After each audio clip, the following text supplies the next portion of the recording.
Hello दोस्तों, कैसे हो आप सब? आज की वीडियो में हम बात करने जा रहे हैं, अगर आप F1 वीज़ा पे अमेरिका में आ रहे हो या आ चुके हो, तो आपके पास कौन-से ऑप्शन हैं ग्रीन कार्ड लेने के लिए। सबसे पहले अगर आपने इस चैनल को सब्सक्राइब नहीं किया, तो सब्सक्राइब कर दो। मेरा नाम है भरत कुमार और मैं एक इंटरनेशनल स्टूडेंट हूँ अमेरिका में। और आपको कोई भी क्वेश्चन हो, किसी भी चीज़ के बारे में जानना हो, नीचे कमेंट कर दो और मैं आपको उस चीज़ के ऊपर वीडियो बनाऊँगा। तो काफ़ी सारे लोगों ने मुझे मैसेज किया था कि अगर हम F1 वीज़ा पे यहाँ पर हैं या आ रहे हैं, तो हम ग्रीन कार्ड कैसे ले सकते हैं? डिस्क्लेमर, मैं कोई भी इमिग्रेशन लॉयर नहीं हूँ। ये जो भी वीडियो मैं बनाया, ये जो भी नॉलेज मैं शेयर कर रहा हूँ, ये सारी मेरी खुद की रिसर्च है। और कोई भी चीज़ अगर आपको खुद चेक करनी हो तो आप कर सकते हो। ये सब चीज़ें ऑनलाइन अवेलेबल है। सबसे पहले मैं आपको बताता चलूँ, F1 वीज़ा एक नॉन इमिग्रेंट वीज़ा है। इसका ये मतलब नहीं कि अगर आप यहाँ पे पढ़ाई पूरी करोगे आपको ग्रीन कार्ड मिल जाएगा। F1 का सिंपली मतलब ये है कि आप यहाँ पे पढ़ने आ रहे हो और आपका इंटेंट ये है कि आप यहाँ से पढ़ के फिर चले जाओगे। But there are ways, if you are qualified enough you can get a green card. तो उसके बारे में बात करते हैं। सबसे पहले एम्प्लॉयमेंट। तो अगर आप F1 पे आ रहे हो, पढ़ाई पूरी करने के बाद आपको मिलती है ओपीटी। अभी ओपीटी में यहाँ पे 2 सिस्टम होते हैं। एक होती है ओनली ओपीटी जो हर मेजर को मिलेगी, दूसरी होती है स्टेम ओपीटी। वो खाली उन मेजर को मिलेगी जिनका मेजर स्टेम के अंदर आता है। स्टेम मतलब साइंस, टेक्नोलॉजी, इंजीनियरिंग और मैथ। जो भी मेजर उसके अंदर आते हैं, मैं उसका एक स्क्रीनशॉट यहाँ पे अटैच कर लूँगा, आप देख सकते हो। तो लेट्स सपोज़ आपका मेजर स्टेम के अंदर आता है। इसका ये मतलब है कि अगर आपने अपनी पढ़ाई पूरी की, बैचलर्स या जो भी आप पढ़ने आ रहे हो, उसके बाद आपको मिलेगी 1 साल की ओपीटी, जिसके अंदर आप कहीं पे काम कर सकते हो, वर्क एक्सपीरियंस के लिए। उसके बाद अगर आपका स्टेम है, तो आप स्टेम एक्सटेंशन अप्लाई कर सकते हो, जो आपको मिलती है एक्स्ट्रा 2 साल। तो इस ओपीटी के अंदर आप जहाँ भी काम कर रहे हो, लेट्स सपोज़ आप क्वालिफाइड हो और वो कंपनी चाहती है कि ये बंदा मेरे को चाहिए, ये मेरे लिए काम करने के लिए यहाँ पे रहना लाज़मी है, तो वो आपके लिए H-1B फाइल करेगी। H-1B भी एक नॉन इमिग्रेंट वीज़ा है, but H-1B is not that easy. वो आपके लिए एक लॉटरी फाइल, वो आपके लिए आपका नाम एक लॉटरी में जाएगा। अगर आपका नाम आता है, तो आपको H-1B मिलेगी। H-1B मतलब आप यहाँ पे काम कर सकते हो लीगली 6 साल के लिए, 6 ईयर्स, और आप फिर से उसमें एक्सटेंशन अप्लाई कर सकते हो। तो लेट्स सपोज़ आपका H-1B में नाम आ जाता है या नहीं आता है 1 साल, तो आप फिर से दूसरे साल करते हो, नहीं आता तो तीसरे साल करते हो। अगर आपका नाम आ जाता है और आप क्वालिफ़ाइड हो, अब कंपनी चाहती है कि मैं आपको ग्रीन कार्ड स्पॉन्सर करना चाह रही हूँ।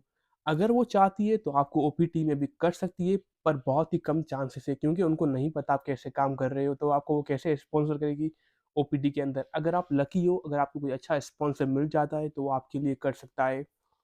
अभी बात करते हैं कौन से स्पॉन्सर्स में ऑप्शन है। लेट्स सपोज़ अभी यहाँ पे एम्प्लॉयमेंट बेस्ड ग्रीन कार्ड में भी हमारे पास 3 कैटेगरीज़ आती है, ईबी-1, ईबी-2, ईबी-3। अभी ईबी-1 के अंदर वो लोग आते हैं जो किसी मल्टीनेशनल कंपनी के एग्जीक्यूटिव हुए, या जिन्होंने मास्टर्स, पीएचडी ली हुई है यहाँ पे और बहुत ही उनका कोई बड़ी रिसर्च है, या उन्होंने बहुत सारे रिसर्च पेपर पब्लिश किए हुए हैं, या वो बहुत ही एक्स्ट्रा ऑर्डिनरी बंदा है। उसके लिए आपको बहुत एजुकेशन और बहुत टाइम और बहुत ही स्किल होना पड़ता है। उसकी बहुत सारी क्राइटेरिया है जो आपको पूरी करनी पड़ती है। अगर आपको इसके बारे में भी अगर एक पूरी वीडियो चाहिए डिटेल, तो नीचे कमेंट कर दो, मैं बना दूँगा उसके बारे में वीडियो। उसके बाद ईबी-2 लेट्स सपोज़ आपने मास्टर्स ली हुई है और आपकी कुछ रिसर्च है और आप स्किल्ड हो, एक्स्ट्रा ऑर्डिनरी एबिलिटी है आप में, आप ईबी-2 फाइल कर सकते हो। ईबी-2 ईबी-1 से थोड़ी कम कैटेगरी, यानी कि आपको इतने स्किल्ड नहीं होना पड़ता। जो बंदे ईबी-1 के लिए क्वालीफाई नहीं करते, वो ईबी-2 के लिए करते हैं। ईबी-2 में एक कैटेगरी होती है एनआईडब्ल्यू। एनआईडब्ल्यू मीन्स नेशनल इंटरेस्ट वेवर। अभी ईबी-2 एनआईडब्ल्यू के लिए आपको कोई भी स्पॉन्सर नहीं चाहिए, ये आप खुद फाइल कर सकते हो। पर इसकी कुछ क्राइटेरिया है जो आपको मीट करनी पड़ती है। अगर आप करते हो, तब खुद अपना सेल्फ स्पॉन्सर कर सकते हो। उसके बारे में अगर आपको वीडियो चाहिए तो नीचे कमेंट कर देना, मैं वीडियो बना दूँगा। उसके बाद ईबी-3, अगर आपने नॉर्मली एक बैचलर्स की हुई है और आप किसी भी फर्म में काम कर रहे हो, या आप नर्सिंग में या कंप्यूटर साइंस में काम कर रहे हो तो कंपनीज़ आपका ईबी-2 या ईबी-3 फाइल करेंगी। ईबी-3 के अंदर 2 कैटेगरीज़ होती है, ईबी-3 स्किल्ड और ईबी-3 अनस्किल्ड। स्किल्ड वो होते हैं जिनके पास बैचलर्स होती है और वो कहीं पे काम कर रहे हैं और एम्प्लॉयर ने उनके लिए स्पॉन्सर किया है तो वो स्किल्ड में आएँगे। अगर आपके पास बैचलर्स नहीं है और आप किसी अनस्किल्ड लेबर में काम कर रहे हो, तो वो आपका ईबी-3 अनस्किल्ड में आएगा। ईबी-2, ईबी-3 अगर आप इंडिया से हो तो आपके लिए बहुत ही लेंथी लाइन है, तो आपके लिए एक ही ऑप्शन है ईबी-1 जिसमें आपको मिल सकता है जल्दी। ईबी-2, ईबी-3 बहुत टाइम है इंडियंस के लिए।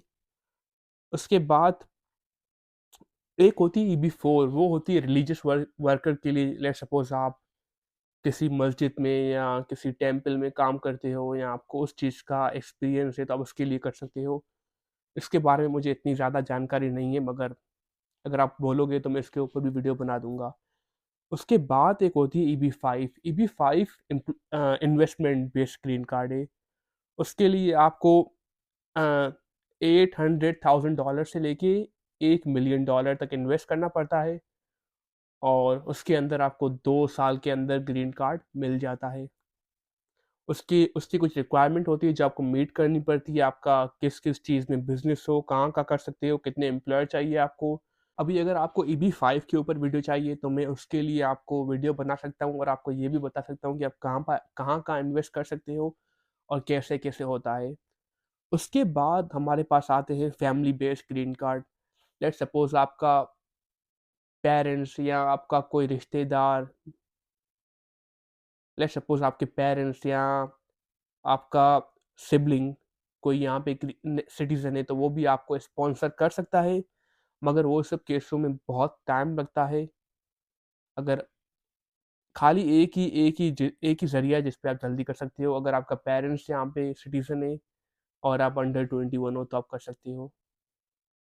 और उसके अलावा एक और होता है मैरिज बेस, उसके बारे में आप सबको पता ही होगा, अगर नहीं पता तो आप अगर किसी यूएस सिटीज़न से शादी करते हो, वो भी आपके लिए ग्रीन कार्ड फाइल कर सकती है या कर सकता है। पर आपकी मैरिज का बोनाफाइड मीन्स कि आपकी मैरिज मैरिज का जेन्युइन होना लाज़मी है। तो अगर आप सोच रहे हो उसके बारे में, अगर आपका जेन्युइन रिलेशन है तो वो भी आप कर सकते हो। ये होते हैं हमारे पास ऑप्शन। इसके बाद होता है असाइलम या रिफ्यूजी, वो आप तब भी कर सकते हो अगर आपके अपने मुल्क में आपके साथ सेफ्टी मसले हो या अगर आप वहाँ पे नहीं रह सकते तो ही आप कर सकते हो। ये सब होते हैं हमारे पास ग्रीन कार्ड फाइल करने के तरीके। एक और वीज़ा होती है ई-2 वीज़ा, वो भी नॉन इमिग्रेंट वीज़ा होती है पर उसमें क्या होता है, अगर आप F1 पे हो, आपको स्पॉन्सर नहीं मिल रहा या आप यहाँ पे आना चाहते हो अपने कंट्री से, आपको स्टूडेंट वीज़ा पे नहीं आना, आप ई-2 वीज़ा पे आ सकते हो। ई-2 वीज़ा पे आपको $100,000 की इन्वेस्टमेंट करनी पड़ती है और फिर यहाँ पे आप कोई भी बिज़नेस कर सकते हो उसके अंदर। उसके ऊपर अगर आपको वीडियो चाहिए तो मैं पूरी वीडियो बना दूँगा, कैसे होता है, क्या होता है, कौन से बिज़नेस कर सकते हो आपको, पर वो भी ऑप्शन होता है। आज की वीडियो को मैं इतना ही रखना चाहूँगा। अगर आपको कोई भी क्वेश्चन हो, कुछ भी चीज़ के बारे में जानना हो, नीचे कमेंट कर दो और अगर आपको कोई भी अगर आपको किसी चीज़ का सवाल हो या क्वेश्चन हो जो आप मुझे मैसेज करना चाहते हो तो मैं कमेंट में अपने इंस्टाग्राम की आईडी दे दूँगा, वहाँ पे जाके मुझे मैसेज कर सकते हो। और हाँ, मिलते हैं अगली वीडियो में, तब तक के लिए बाय-बाय।